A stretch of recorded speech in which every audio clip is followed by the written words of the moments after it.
Osho, Adhyatma Upanishad, talks on Adhyatma Upanishad, given at Meditation Camp, Mount Abu, India, discourse number 14.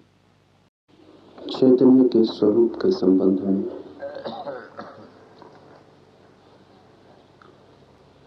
कुछ गहरे विचार हैं। जीवन मुक्त ही इन अनुभवों से गुजरता है।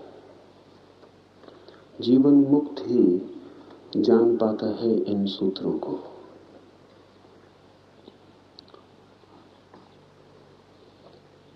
क्योंकि हमें चैतन्य का सीधा कोई अनुभव नहीं। जो भी हम चेतना के संबंध में जानते हैं वो भी मन में पड़े हुए प्रतिबिंब ही है।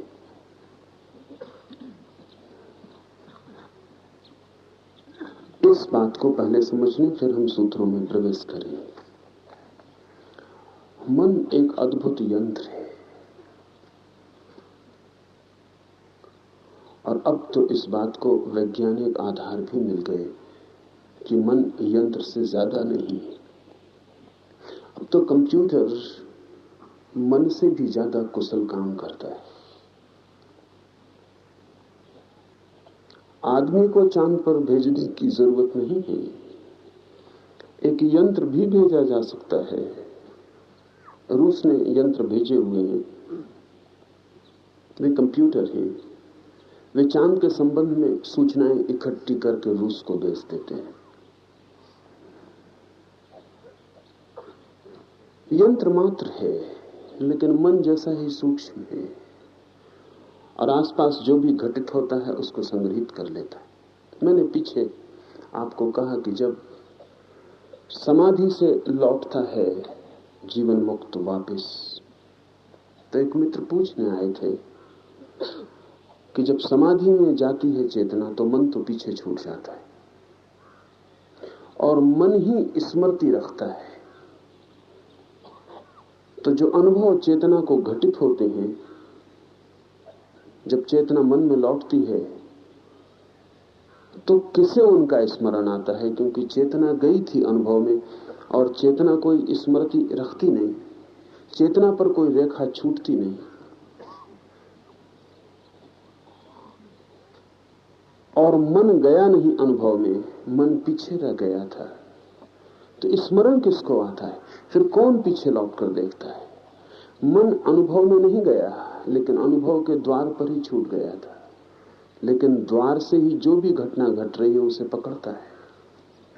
मन तो यंत्र है और उसका उपयोग दो तरफा है।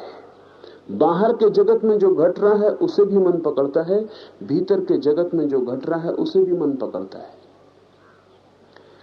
मन तो दोनों तरफ उसकी परिधि में जो भी घटता है उसे पकड़ता है। इससे कोई संबंध नहीं है कि मन जाए, वहां दूर कैमरा रखा हो और यहां जो घट रहा है वो कैमरा पकड़ता रहेगा। वहां दूर टेप रिकॉर्डर रखा हो, यहां जो मैं बोल रहा हूं, पक्षी गीत गाएंगे, हवाएं गुजरेंगी वृक्षों से, पत्ते गिरेंगे, वो टेप रिकॉर्डर उन्हें पकड़ता रहेगा। मन को ठीक से समझ लें कि मन सिर्फ एक यंत्र है। मन में कोई चेतना नहीं है, मन में कोई आत्मा नहीं है। मन प्रकृति के द्वारा विकसित जीव यंत्र है, जैविक यंत्र है, बायोलॉजिकल मशीन। मन हमारी आत्मा और जगत के बीच में, ये यंत्र जो है शरीर में छिपा है और जगत और आत्मा के बीच में। जगत में जो घटता है मन उसे भी पकड़ता है। इसे पकड़ने के लिए उसने 5 इंद्रियों के द्वार खोले हुए। इंद्रियां आपके मन के द्वार हैं। जैसे कि टेप रिकॉर्डर है तो उसका माइक मेरे पास लगा हुआ है। टेप रिकॉर्डर हजारों मील दूर रख दे, ये माइक पकड़ता रहेगा और टेप रिकॉर्डर तक खबर पहुंचती रहेगी। आपकी इंद्रियां माइक की तरह हैं, मन की। 5 इंद्रियां मन के 5 द्वार हैं। रंग के जगत में, प्रकाश के जगत में, रूप के जगत में कुछ भी घटित होता है तो मन ने शरीर तक आंख पहुंचाई हुई है। वो आंख पकड़ती रहती है, आंख का कैमरा घूमता रहता है, वो पकड़ता रहता है। ध्वनि के जगत में कुछ घटित होता है, संगीत होता है, शब्द होता है, मौन होता है, तो कान पकड़ता रहता है। और प्रतिपल जो पकड़ा जा रहा है वो मन को संवादित किया जा रहा है, मन उसे संग्रहित करता रहता है।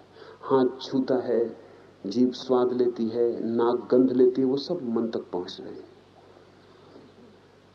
आपकी सारी इंद्रियां मन के द्वार हैं। ये 5 इंद्रियां मन के द्वार हैं। एक और इंद्री है जिसका नाम आपने सुना होगा लेकिन कभी इस भांति नहीं सोचा होगा, वो है अंतःकरण। वो इंद्री भीतर जो भी घटित होता है उसको पकड़ती है, वो भी इंद्री है। भीतर जो भी घटित होता है, जब एक आदमी समाधि में डूब जाता है तो अंतःकरण पकड़ता रहता है, क्या घट रहा है, शांत, मौन, आनंद, परमात्मा की प्रतीति, क्या हो रहा है। अंतःकरण भीतर की तरफ खुला हुआ माइक है, वो भीतर की तरफ गई रिसेप्टिविटी है, और वहां एक की ही जरूरत है, वहां 5 की जरूरत नहीं है। 5 की तो जरूरत इसलिए है कि 5 महाभूत हैं बाहर, और हर महाभूत को पकड़ने के लिए एक अलग इंद्री चाहिए। भीतर तो एक ब्रह्म ही है, इसलिए 5 इंद्रियों की कोई जरूरत नहीं। एक ही अंतःकरण भीतर के अनुभव को पकड़ लेता है।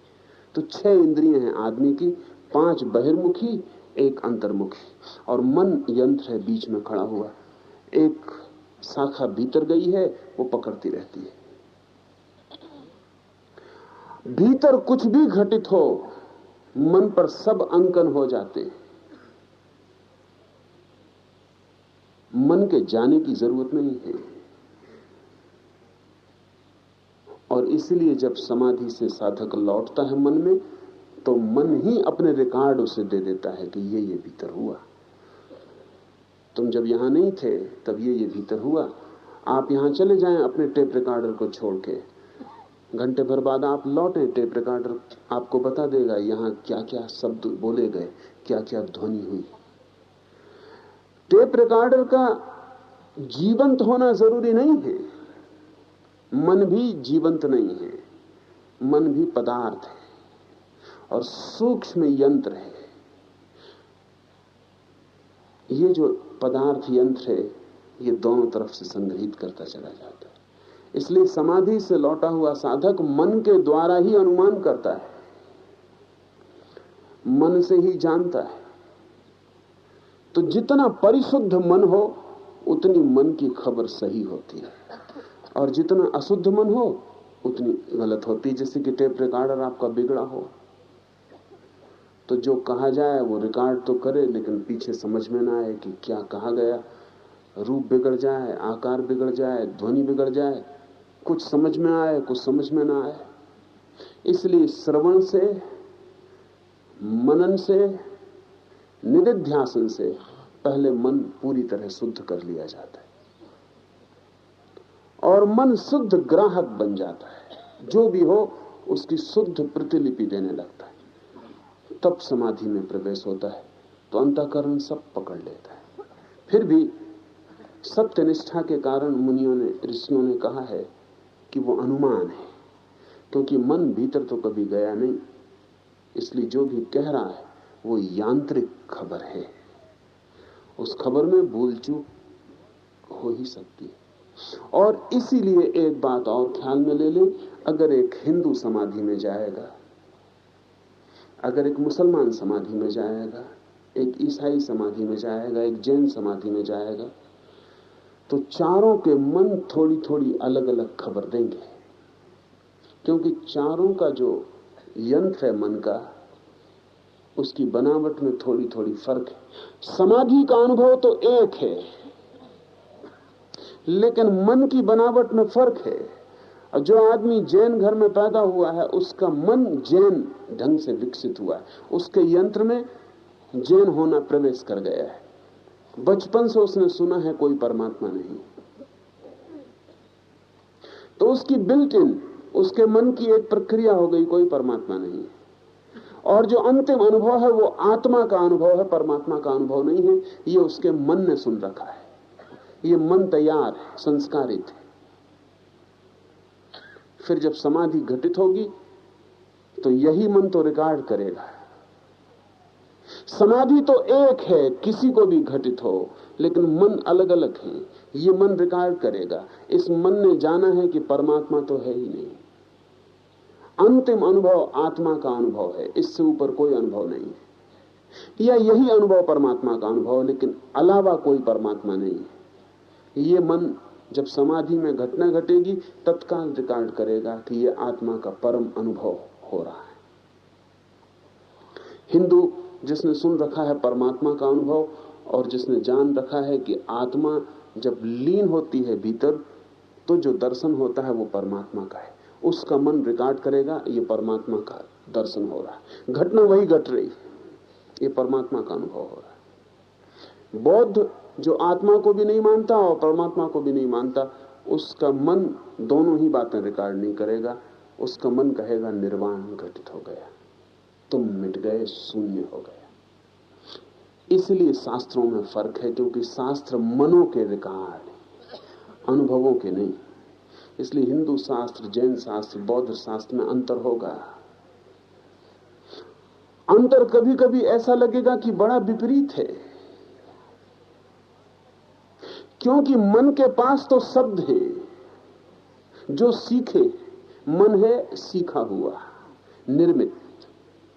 ऐसा समझ लें, धर्म को अलग कर दें, ऐसा समझ लें कि आप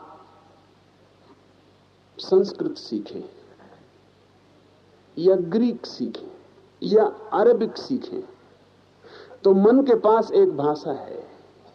जब समाधि का अनुभव घटित होगा तो समाधि के अनुभव में तो भाषा का कोई भी सवाल नहीं, लेकिन मन तो अपनी ही भाषा में रिकॉर्ड करेगा। जो अरबी जानता है उसका मन ये कभी नहीं कह सकता कि समाधि घट गई। समाधि शब्द का ही उस मन को कोई पता नहीं। तो सूफी कहेगा फना, मिट गए। मतलब वही है। आप देखते हैं सन्यासी की कब्र को हम समाधि कहते हैं, इसीलिए हर किसी की कब्र को समाधि नहीं कहते। समाधि की उसी की कब्र को समाधि कहते हैं जो जीते जी मिट गया हो और मौत मिटाने के लिए कुछ बचा ही ना हो। मौत जब आए तो मिटाने को कुछ बचा ही ना हो, जो खुद ही फना हो गया हो, समाप्त हो गया हो। तो सूफी कहेगा फना, हिंदू कहेगा समाधि, बौद्ध कहेगा निर्वाण। ये शब्द तो मन के पास है, तो मन तत्काल अपनी भाषा में अनुवादित कर लेगा। जो भी भीतर घटित होगा मन का यंत्र अनुवादित कर लेगा। हमें कठिनाई लगती है कि यंत्र कैसे अनुवादित करता होगा, तो आपको यंत्रों के संबंध में बहुत पता नहीं, इसलिए कठिनाई लगती है। नवीनतम जो यंत्रों की शोध है वो बहुत अद्भुत है। जो मन कर सकता है वो काम सभी यंत्र कर सकता है। ऐसा कोई भी काम मन का नहीं है जो यंत्र न कर सके। इससे एक बड़ी खतरनाक बात हो गई कि अगर मन का सारा काम यंत्र कर लेता है तो मन तो यांत्रिक हो गया। तो जो लोग मानते हैं कि मन के पार कोई आत्मा नहीं है, उनके लिए आदमी यंत्र हो गया, फिर उसमें कुछ बचा नहीं। अगर ये सच है कि कोई आत्मा नहीं है तो आदमी सिर्फ एक यंत्र है, और बहुत कुशल यंत्र भी नहीं, उससे ज्यादा कुशल यंत्र हो सकते हैं। यूएनओ में 5 भाषाओं में यंत्र अनुवाद कर देते हैं। मैं यहां बोल रहा हूं हिंदी में, तो 5 भाषाओं में अनुवाद करने की व्यवस्था यूएनओ में की गई है। 5 बड़ी भाषाओं में तत्काल अनुवाद हो जाता है। कोई अनुवादक नहीं करता, यंत्र ही। मैं यहां कहता हूं प्रेम, तो अंग्रेजी में अनुवाद करने वाला यंत्र तत्काल लव कर देता है। ये प्रेम की जो चोट पड़ती है भीतर यंत्र पर, यंत्र वैद्युतिक रूप से इसको दूसरी चोट में बदल देता है जो लव का उद्घोष कर देती है। तो यंत्र अनुवाद करते हैं, यंत्र गणित करते हैं, यंत्र स्मृति रखते हैं, यंत्र सभी काम करने लगे हैं जो मनुष्य का मन करता है। इसलिए जब पहली दफा योगियों ने, उपनिषदों ने, तांत्रिकों ने कहा था कि मन एक यंत्र है, तो दुनिया की समझ में नहीं आया था, लेकिन अब तो विज्ञान ने यंत्र बना दिए और कोई अड़चन नहीं। ये मन दो तरफा संग्रह करता है, समाधि का भी, संसार का भी। संसार की खबर भी मन से मिलती है और ब्रह्म की खबर भी मन से मिलती है। अब हम इस सूत्र में प्रवेश करें। जिसको ये अनुभव हो जाता है कि सारे प्रतिबिंब मन पर निर्मित होते हैं, जिससे यह अनुभव हो जाता है कि जितने भीतर मैं प्रवेश करता हूं केंद्र पर जाकर, मेरे ऊपर कोई भी संस्कार निर्मित नहीं होते, सारे संस्कार मन पर ही निर्मित होते हैं, स्वयं पर नहीं। तब ये सूत्र समझ में आएगा। आकाश के समान अपने को असंग तथा उदासीन जानकर योगी भविष्य के कर्मों में लेस मात्र लिप्त नहीं होता। बहुत बातें इसमें समझने की। आकाश के समान अपने को असंग तथा उदासीन जानकर, आकाश को हम देखते हैं रोज। एक पक्षी आकाश में उड़ता है, कोई चिन्ह पीछे नहीं छूट जाते। जमीन पर चलते हैं, पग चिन्ह छूट जाते हैं। गीली जमीन हो और ज्यादा छूट जाते हैं। पत्थर की जमीन हो, हल्के छूटते हैं, लेकिन कोशिश करके गहरे किए जा सकते हैं। लेकिन आकाश में पक्षी उड़ता है तो कोई पग चिन्ह नहीं छूटते। पक्षी उड़ जाता है, आकाश वैसा का वैसा होता है जैसा पहले था पक्षी के उड़ने के। कोई उपाय नहीं पता लगाने का कि यहां से पक्षी उड़ा है। आकाश में बादल घिरते हैं, आते हैं, चले जाते हैं, आकाश वैसा ही बना रहता है जैसा था। आकाश को अशुद्ध करने का, संस्कारित करने का, आकाश में निशान बनाने का कोई उपाय नहीं। पानी में हम बनाते हैं लकीरें, बनती हैं, बनते ही मिट जाती हैं। पत्थर पर बनाते हैं, बनती हैं, मिटने में हजारों वर्ष लग जाते हैं। आकाश में लकीर ही नहीं खिंचती, बनती ही नहीं, मिटने का कोई सवाल नहीं। फर्क को समझ लें।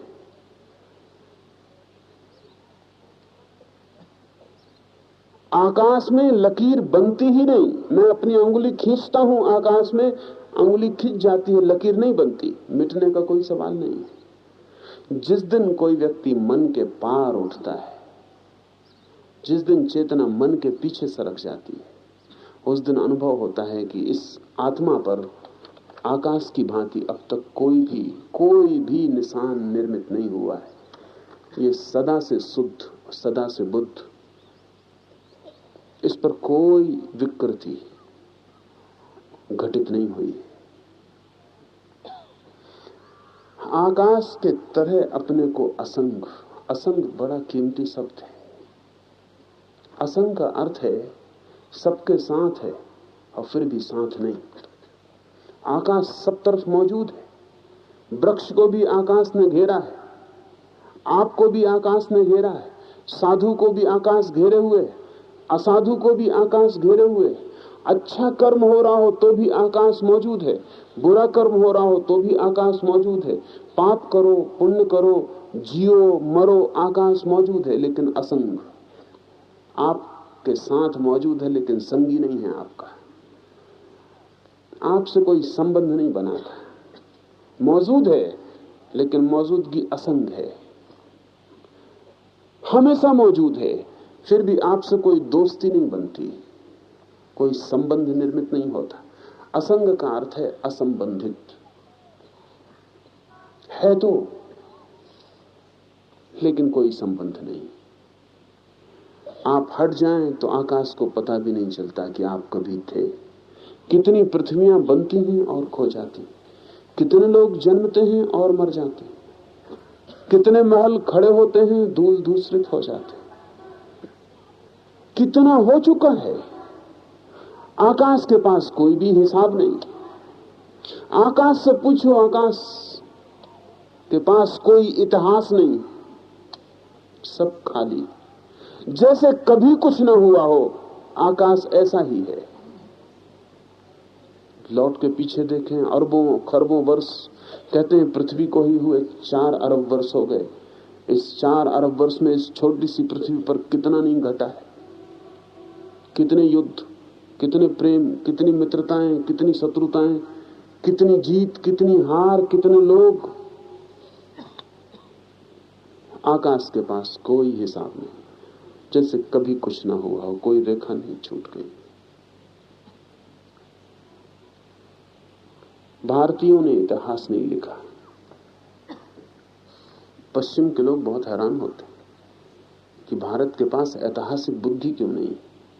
हमें कुछ पक्का पता नहीं कि राम कब हुए, हमें कुछ पक्का हिसाब नहीं कि कृष्ण की जन्म तिथि सच में ऐतिहासिक रूप से क्या है, कोई पक्का नहीं। कथाएं हमारे पास हैं लेकिन ऐतिहासिक प्रमाण नहीं। इतिहास को मनुष्य की दुनिया में प्रवेश कराने का श्रेय ईसाइयत को है। जीसस जिस अर्थ में ऐतिहासिक हैं, उस अर्थ में बुद्ध, कृष्ण, परशुराम ऐतिहासिक नहीं।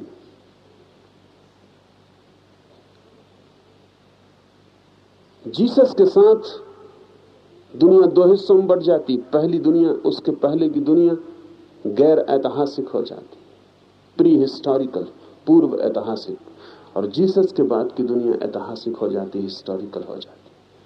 इसलिए उचित ही है कि सन जीसस का चले, ईस्वी सन चले, ये उचित ही है, क्योंकि जीसस के साथ जगत में इतिहास प्रवेश करता है।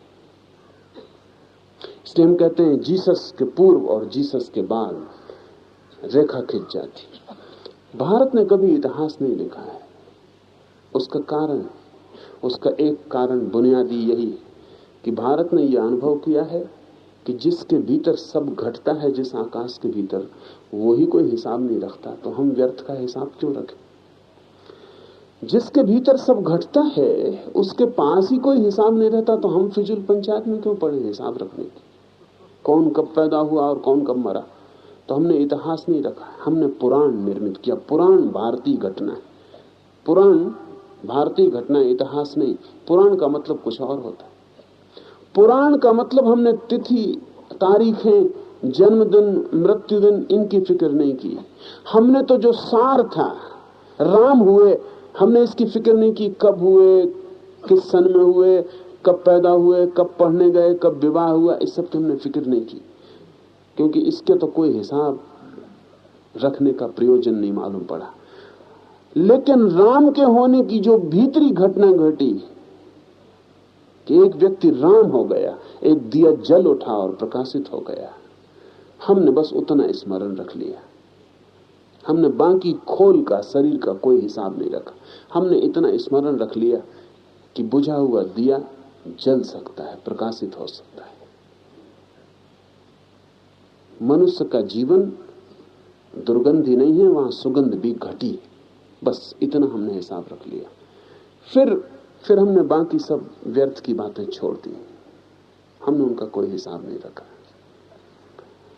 तो हम ये जरूरी नहीं मानते कि राम हुए ही हों, इससे भी कोई प्रयोजन नहीं। राम हो सकते, बस इतना काफी है। राम के होने की घटना घट सकती है, हमने इतना स्मरण रखा है,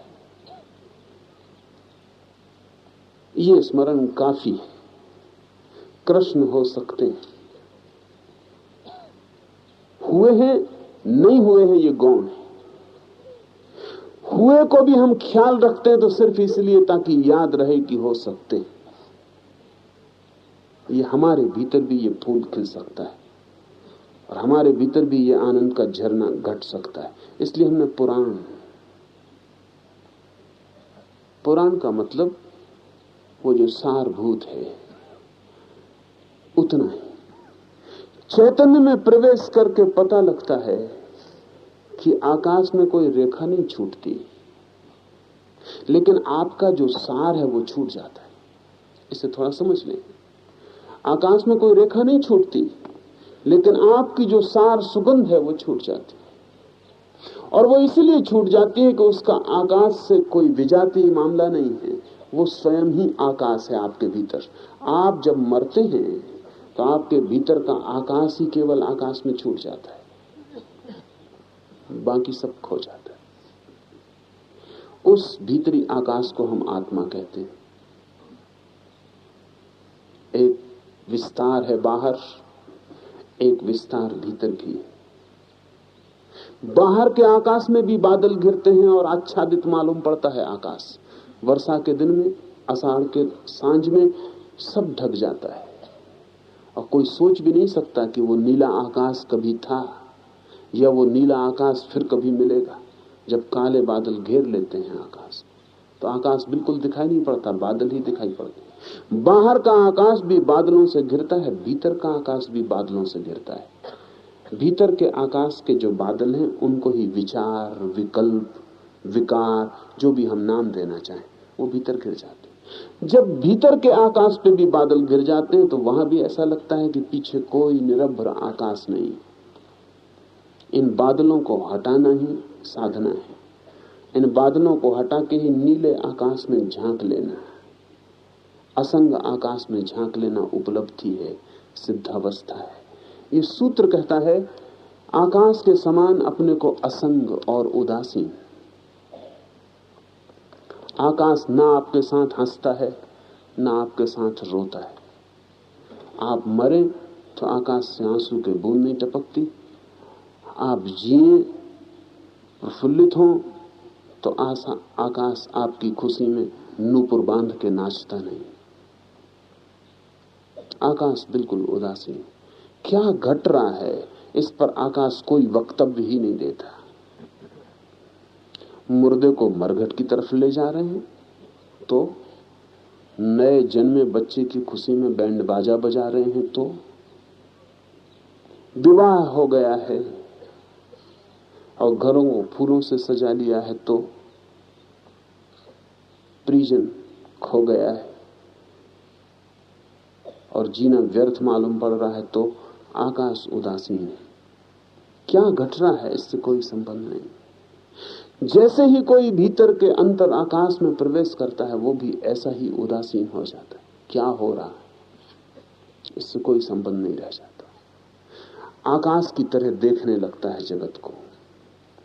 आकाशी भाव आ जाए तो ही जानना कि जीवन मुक्ति हुई। आकाश की तरह भीतर कोई रेखा ना खींचे, कुछ भी हो जाए बाहर, सब नाटक रह जाए, सब परिधि पर होने लगे, केंद्र पर कोई भी स्पर्श न पहुंचे। मन के पीछे हटते ही ऐसा हो ही जाता है। आकाश के समान अपने को असंग उदासीन जानकर योगी भविष्य के कर्मों में लेस मात्र लिप्त नहीं होता। ये दूसरा हिस्सा है सूत्र का।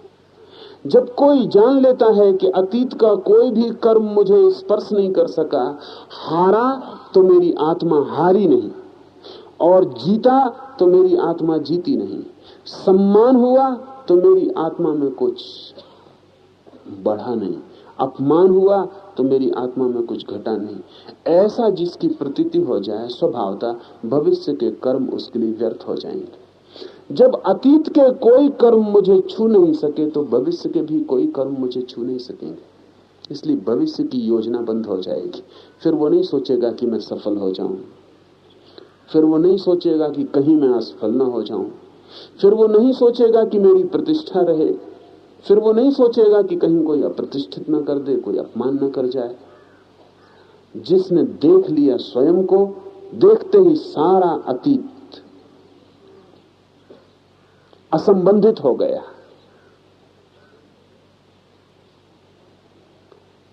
उसी क्षण सारा भविष्य भी असंबंधित हो गया। भविष्य अतीत का ही विस्तार है। जो जो हमने भविष्य में जाना है, सुखद पाया है, दुखद पाया है, उसको ही हम भविष्य में पुनः पुनः आयोजन करते हैं। जिसे सुखद पाया है उसकी चाह करते हैं भविष्य में, और जिसे दुखद पाया है उसे भविष्य में भोगना न पड़े इसकी चाह करते। हमारा भविष्य क्या है? अतीत का ही प्रतिफलन है, अतीत का ही थोड़ा सुधारा हुआ रूप है। कल कुछ किया था, उसमें दुख पाया तो हम कल उसे नहीं करना चाहते। कल कुछ किया था, सुख पाया, तो हम उसे कल और ज्यादा मात्रा में करना चाहते हैं। अगर पूरा अतीत ऐसा दिखाई पड़ जाए कि सुख और दुख, शुभ और अशुभ, कोई भी नहीं छू सके मुझे, मैं आकाश की तरह खाली का खाली हूं, शून्य का शून्य, कोई रेखा नहीं खिंची मुझ पर, असंस्कारित, अनकंडीशनड रह गया हूं, सारे की सारी यात्रा हो गई इतनी और मैं भीतर अस्पर्शित कुंवारा का कुंवारा रह गया हूं, तो फिर भविष्य व्यर्थ हो गया। ध्यान रहे, जीवन मुक्त का कोई भविष्य नहीं, और अगर आपका थोड़ा सा भी भविष्य बाकी है तो समझना कि अभी अंतर आकाश का अनुभव नहीं हुआ है। अगर कोई योगी अभी भी सोच रहा है कि मोक्ष कैसे पाऊं, अभी भी सोच रहा है कि कैसे परमात्मा का दर्शन हो, तो अभी जानना कि अंतर आकाश का अनुभव नहीं हुआ है। ये सब योजना है, भविष्य की योजना है। अभी भविष्य है, जरा सा इंच भर भी भविष्य है तो काफी भविष्य। इंच भर भी भविष्य इस बात की खबर देता है कि अभी यह अनुभव नहीं हुआ कि आत्मा को कोई भी कर्म छूता नहीं, मोक्ष भी नहीं छुएगा, ईश्वर भी नहीं छुएगा। असल में ये अछूतापन, ये शाश्वत अछूतापन ही मोक्ष है। ये शाश्वत अस्पर्शित रह जाना ही भगवत्ता है, यही भगवान होना है, कुछ और भगवान का अर्थ नहीं। कृष्ण को अगर हम भगवान कहते, या महावीर को भगवान कहते, या बुद्ध को भगवान कहते, तो क्या अर्थ है? कोई बुद्ध ने दुनिया बनाई इसलिए भगवान?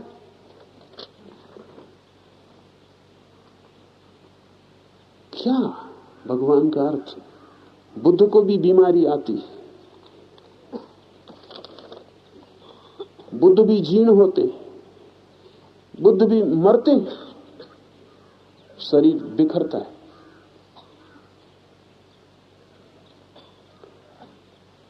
कैसे भगवान? दुख आता है, बीमारी आती है, जीर्ण होते हैं, मरते हैं। भगवान को तो मरना नहीं चाहिए, भगवान को तो वृद्ध नहीं होना चाहिए, भगवान को तो बीमारी नहीं लगनी चाहिए। बुद्ध को भी भूख लगती, प्यास लगती, चाकू मार दे तो खून बहता है। कैसे भगवान? क्या अर्थ भगवान का? भगवान का यही अर्थ है कि ये सब होता है और भीतर जो छिपा है वो जानता है कि कुछ भी नहीं छूता। ये सब होता है, हाथ काट दो तो खून बहता है, भूख लगती है, प्यास लगती है, बुढ़ापा आता है, मृत्यु आती, लेकिन भीतर जो अंतर आकाश है बुद्ध के, वो जानता है कि कुछ भी छूता नहीं। न मौत छूती है, न जीवन छूता है। जीवन भी निकल जाता है, मौत भी निकल जाती है, जवानी भी, बुढ़ापा भी, और भीतर वो जो कुंवारापन है वो अछूता, अस्पर्शित रह जाता है। उसमें कोई भंग नहीं होता, वहां कोई खबर ही नहीं पहुंचती कि बाहर क्या हो गया है। इस अनुभव का नाम भगवत्ता है।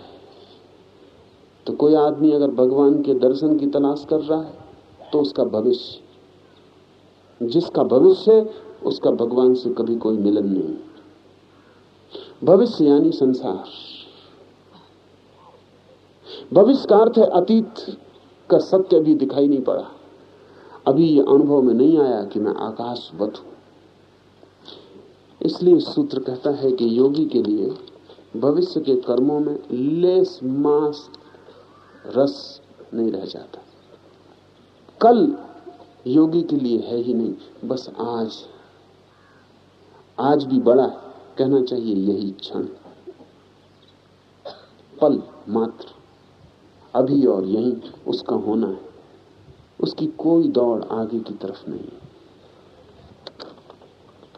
जिस प्रकार मदिरा के घड़ों में रहा हुआ आकाश मदिरा की गंध से लिप्त नहीं होता, वैसे ही आत्मा उपाधि का संयोग होने पर भी उसके धर्मों से लिप्त नहीं होती। घड़ा है, शराब भरी है, तो घड़ा घड़ा तो प्रभावित हो जाता है शराब से। घड़े की मिट्टी तो शराब को पी जाती, घड़े के रोए रोए में शराब भर जाती। और अगर बहुत पुराना घड़ा हो और बहुत शराब रही हो तो घड़े की मिट्टी भी खा जाए तो नशा चढ़ सकता है। तो घड़े की मिट्टी तो आच्छादित हो जाती, शराब से भर जाती। क्यों? मिट्टी पोरस है। समझ लें थोड़ा, मिट्टी में छिद्र, उन छिद्रों में शराब भर जाती है और छिप जाती। घड़ा शराब पी लेता है और शराबी हो जाता,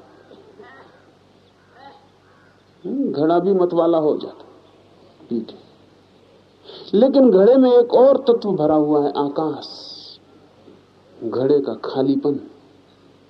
अभी बड़े मजे की बात है कि घड़े की मिट्टी में शराब भरी नहीं जाती, शराब तो भरी जाती घड़े के भीतर के खालीपन में। शराब तो बनती है घड़े में नहीं, घड़े के भीतर जो आकाश है उसमें। शराब को जब हम भरते हैं तो किसमें भरते हैं? मिट्टी में नहीं, मिट्टी तो केवल उस आकाश को चारों तरफ से बांधने का उपाय है। आकाश है बड़ा और शराब है थोड़ी, पूरे आकाश को आप भर ना सकेंगे, इसलिए छोटे से आकाश को चुनते हैं। मिट्टी की दीवार बनाते हैं, छोटा सा आकाश चुन लेते हैं भीतर, उसमें शराब भरते हैं। शराब भरी जाती है आकाश में, मिट्टी में नहीं। मगर मजा यह है कि मिट्टी दीवानी हो जाती है और पागल, और जिसमें भरी जाती आकाश वो अछूता रह जाता है। शराब बाहर निकालने घड़े के तो वो जो खाली जगह है उसमें जरा भी शराब की गंध नहीं होती, मिट्टी में होती। मिट्टी तो सन्निधि से भी दीवानी हो जाती है, सिर्फ सत्संग का परिणाम पड़ जाता है, और आकाश में भरा हुआ है सब और वो अस्पर्शित रह जाता है। तो जो भी आपने किया है वो सब आपके शरीर को छुआ है, बस वो आपकी मिट्टी में गया है। जो भी आपने किया है वो आपके भीतर के आकाश, आपकी आत्मा को नहीं छुआ है। किए हो पाप, किए हो पुण्य, किया हो अच्छा, किया हो बुरा, जो भी किया है वो आपकी मिट्टी में, आपके घड़े में समा गया है। मन भी आपकी मिट्टी है और आपका शरीर भी। इन दोनों के बीच में जो रिक्त है, शून्य है, वो है आपकी आत्मा। वहां तक कुछ भी नहीं पहुंचा है, कभी नहीं पहुंचा है। ऐसा जान लेना, ऐसा अनुभव कर लेना तो उपाधि से मुक्त हो जाना। उपाधि कभी आपको है ही नहीं, सब उपाधियां शरीर मन की। लेकिन जो शरीर पी गया है वो शरीर भोगेगा। आत्मज्ञानी का शरीर भी वो भोगेगा जो शरीर पी गया है। अच्छा है, बुरा है, सुख है, दुख है, जो किया है, जो घटा है, अतीत रोए रोए में समाया है। तो जिस दिन ये परम ज्ञान की घटना भी घटती है और व्यक्ति जाग के आकाशवत हो जाता है, उस दिन भी शरीर में जो होता रहा है उसकी यात्रा पूरी होगी। ये करीब करीब ऐसा कि आप साइकिल चला रहे हैं और आपने पैडल मारने बंद कर दिए, आपको समझ में आ गया यात्रा व्यर्थ, कहीं जाना नहीं। लेकिन साइकिल में एक मोमेंटम, हजारों मील से आप चलाते चले आ रहे थे तो साइकिल ने गति अर्जित कर ली। आपने पैडल बंद कर दिए तो साइकिल अभी नहीं रुक जाएगी, साइकिल को थोड़ा चलेगी, बिना पैडल के चलेगी। आप नहीं चला रहे हैं तो भी चलेगी, क्योंकि साइकिल ने गति अर्जित कर ली है। वो गति साइकिल के भीतर भर गई है। वो गति जब तक पूरी ना निकल जाए तब तक साइकिल चलेगी, फिर गिरेगी जब पूरी गति निकल जाएगी। अगर आप गति देते चले जाएं तो कभी नहीं गिरेगी, आप गति बंद कर लें तो उसी वक्त नहीं गिरेगी, थोड़ा समय लेगी। तो हम तो जन्मों जन्मों से शरीर पर सवार हैं और जन्मों जन्मों से मन की यात्रा कर रहे हैं। आज अगर जाग के अलग भी हो जाएंगे तो इसी वक्त मन और शरीर नहीं गिर जाएगा, मन और शरीर ने तो जो गति अर्जित कर ली, मोमेंटम, उसको पूरा करेगा। जिस प्रकार लक्ष्य को उद्देश्य करके छोड़ा गया बाण लक्ष्य को बीधे बिना नहीं रहता, वैसे ही ज्ञान के उदय के होने के पहले किया गया कर्म ज्ञान के उदय होने के बाद भी उसका फल दिए बिना नहीं रहता। तो चाहे बुद्ध हो, चाहे कृष्ण हो, चाहे कोई हो, वो जो पीछे किया है उसका फल, उसकी पूर्ण निष्पत्ति होगी, उसका परिपाक होगा।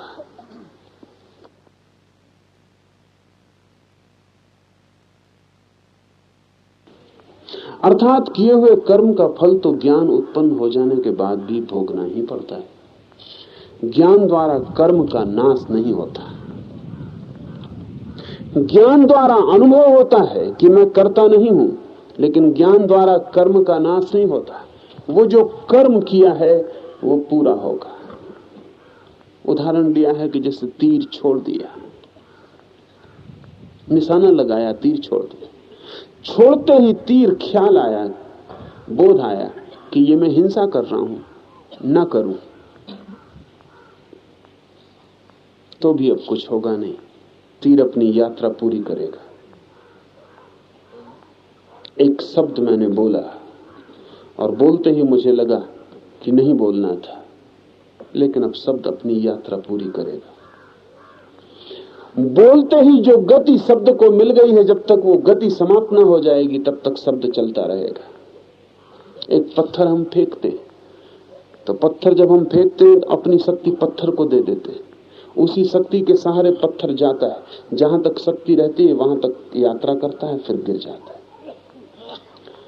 हमें बीच में ख्याल भी आ जाए कि नहीं फेंकना था, तो भी अब उसे लौटाने का कोई उपाय नहीं। कर्म छूटे हुए बाण, बीच में स्मरण आने से कुछ भी ना होगा। वे अपनी यात्रा पूरी करके ही गिरेंगे, और जब तक उनकी पूरी सारे कर्मों की यात्रा पूरी नहीं हो जाती, तब तक जीवन मुक्ति रहेगी, मोक्ष नहीं होगा। इसे समझ लें। तब तक व्यक्ति मुक्त भाव में रहेगा, लेकिन उसके आसपास शरीर और मन का कर्म जाल चलता रहेगा। नया पोषण नहीं होगा आपको, लेकिन पुराना जो पोषण है वो जब तक रिक्त चुक न जाए तब तक चलता रहेगा। ऐसा समझें कि अगर आप उपवास करके जीवन छोड़ देना चाहें, तो आज आप उपवास करेंगे तो आज ही नहीं मर जाएंगे, 3 महीने लगेंगे कम से कम, ज्यादा भी लग सकते, लेकिन 3 महीने तो लगेंगे। 90 दिन के उपवास के बाद ही मृत्यु घटित हो सकती है। क्यों? आपने आज उपवास किया, आज ही मर जाना चाहिए, लेकिन आपके शरीर के पास अर्जित मांस है, वो जो आपने पीछे इकट्ठा कर लिया है। 3 महीने लग जाएंगे उस मांस के पचने में। 3 महीने में आपकी हड्डी हड्डी रह जाएगी। आपका अर्जित भोजन जो शरीर में इकट्ठा था वो आप पचा लेंगे। इसलिए एक दिन आप उपवास करते हैं तो 1 पाउंड वजन कम हो जाता है। तो जितना मोटा आदमी हो उतनी देर टिक जाएगा। संग्रह है उसके पास ज्यादा, संग्रह उसके पास ज्यादा है, उसको 1-1 पाउंड पचाता जाएगा। जब तक उसका संग्रहित नहीं पच जाता तब तक शरीर से छुटकारा नहीं होगा, शरीर नहीं टूटेगा। 3 महीने लगेंगे। ठीक ऐसे ही जब चेतना जाग जाती है पूरी, उसी वक्त मोक्ष हो जाना चाहिए, पर नहीं होता। कभी कभी हुआ है, बहुत बहुत न्यून घटनाएं हैं, ना के बराबर, कि ज्ञान के साथ और मोक्ष हो गया है। उसका मतलब यह हुआ कि कोई ऐसा आदमी हो बिल्कुल हड्डी हड्डी, कुछ अर्जित ही ना हो, कि पहले दिन उपवास करें और प्राणांत हो जाएं। उसका मतलब यह है कि भीतर बिल्कुल हो ही ना कुछ, मरने को तैयार ही थे, पर ऐसा आदमी खोजना कठिन है। भिखारी से भिखारी के पास भी थोड़ी संपदा रहती है।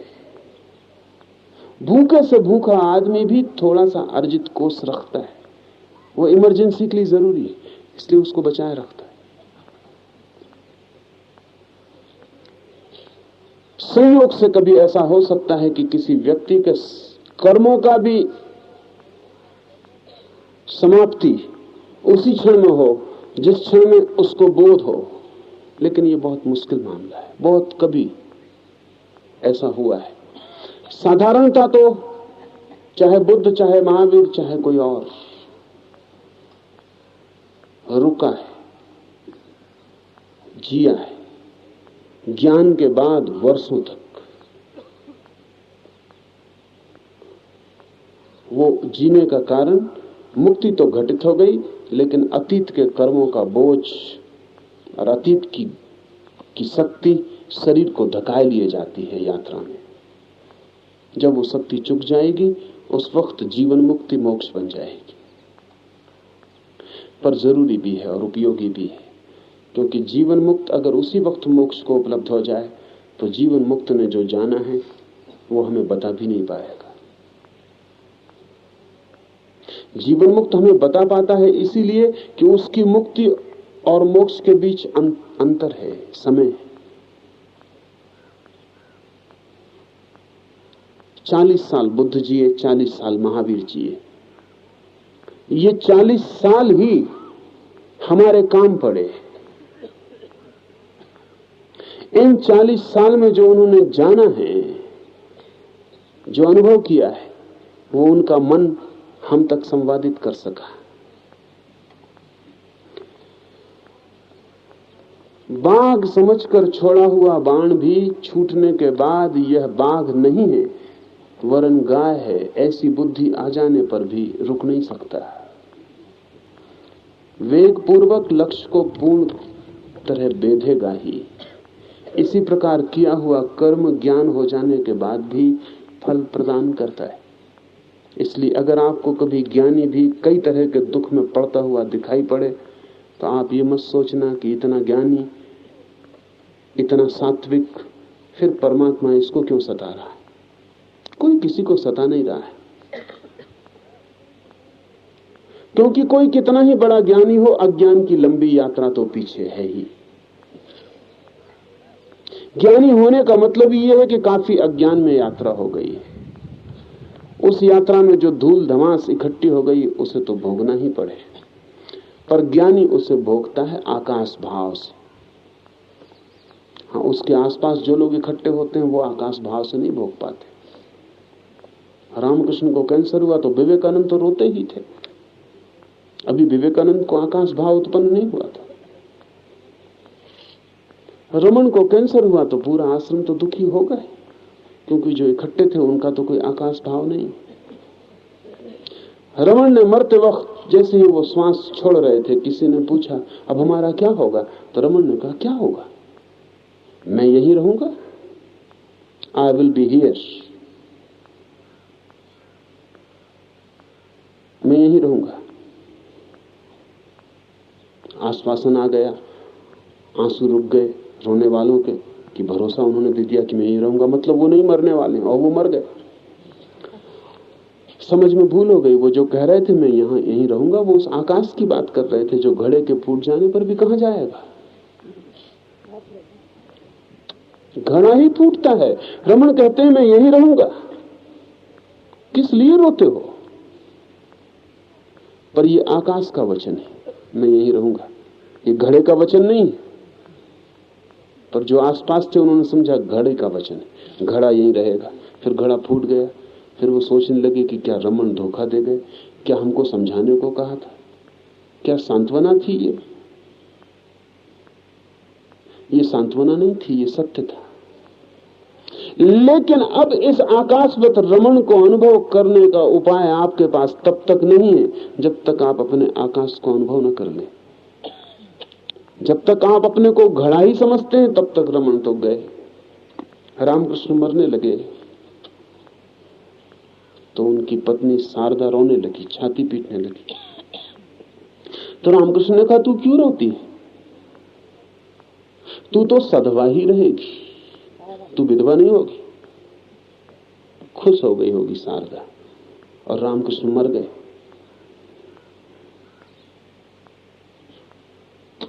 पर कह गए कि तू सधवा ही रहेगी, मैं कहीं मरने वाला हूं। पर शारदा अद्भुत स्त्री थी। रामकृष्ण मर गए, रामकृष्ण दफना दिए गए, लेकिन शारदा की आंख से आंसू न टपका। बंगाल का जैसा रिवाज था, लोग आ गए चूड़ियां तोड़ने, शारदा ने कहा रहने दो, क्योंकि मैं सधवा हूं। लोगों ने कहा आप सफेद कपड़े पहन लो, शारदा ने कहा बात ही मत करना, क्योंकि जिसने कहा है उसके वचन का मुझे भरोसा है। वो कोई सांत्वना के लिए नहीं कहा था। फिर बड़ी मीठी कथा घटी।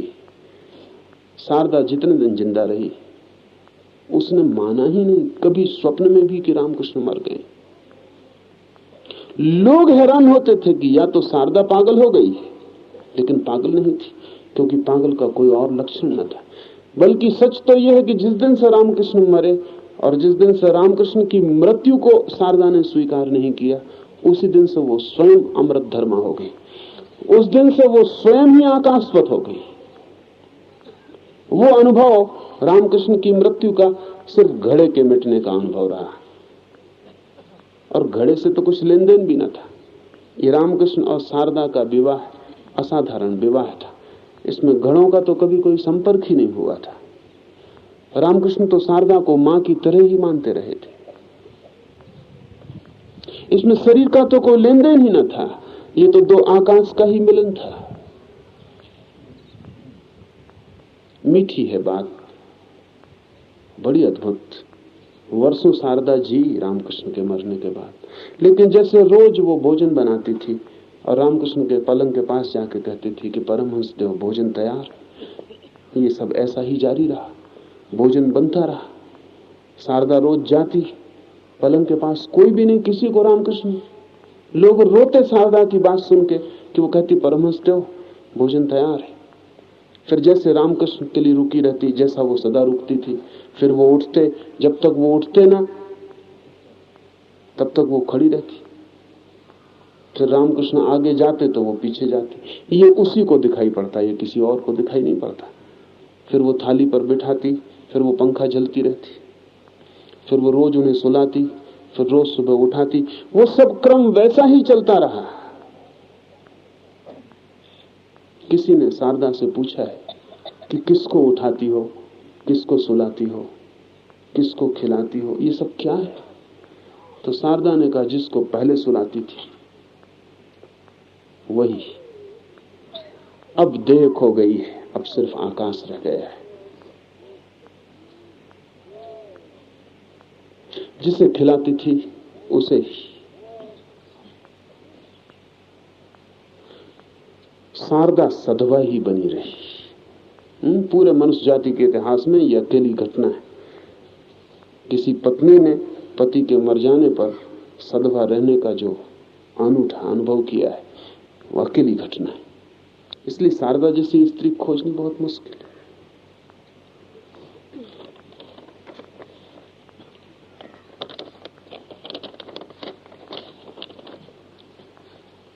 कर्म तो पूरे होते हैं ज्ञान हो जाने पर भी, पर जिसे अनुभव हो गया भीतर के शून्य का, वो देखता रहता है साक्षी भाव से जो भी होता है। अब उसकी कोई मर्जी और इच्छा नहीं है कि ऐसा हो और ऐसा ना हो। जो होता है वो स्वीकार कर लेता है।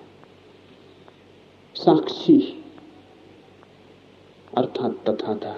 अब जो हो रहा है ठीक है, नहीं हो रहा है वो भी ठीक है, और कुछ भी मेरे भीतर कभी नहीं हुआ है और कभी नहीं हो सकता है, ये अनुभव में निष्ठा बनी रहती। मैं अजर हूं, मैं अमर हूं, इस प्रकार जो अपने को आत्मा रूप स्वीकार करता है तो वह आत्मा रूप ही रहता है। अर्थात उसको प्रारब्ध कर्म की कल्पना कहां से हो। अर्थात ज्ञानी को प्रारब्ध कर्म का संबंध नहीं रहता। इसे समझ लें। ये सूत्र विपरीत सा दिखाई पड़ेगा, विपरीत नहीं है। कर्म तो रहते हैं लेकिन ज्ञानी को उनसे संबंध नहीं रहता। जो जान लेता है मैं आकाशवत हूं, अजर और अमर, सदा अलिप्त, असंग, उदासीन, तटस्थ, कभी अपने बाहर नहीं गया, कभी कोई मेरे भीतर नहीं आया, न जन्मा हूं न मरूंगा, सिर्फ होना मात्र ही मेरी अवस्था है। ऐसा जो अनुभव कर लेता है उसे कर्म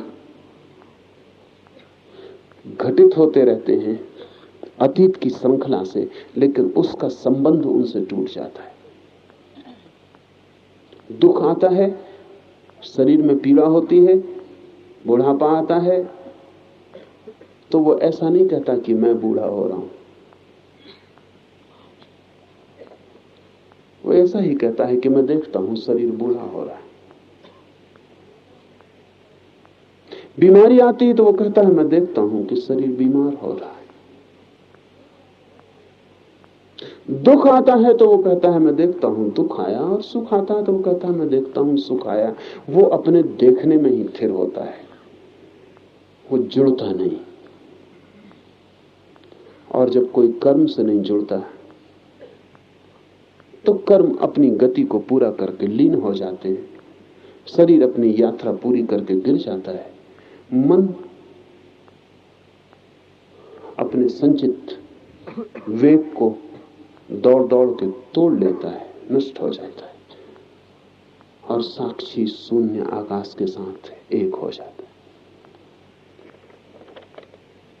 जब तक शरीर है तब तक जीवन मुक्ति, जब शरीर भी गिर जाता है तो मोक्ष।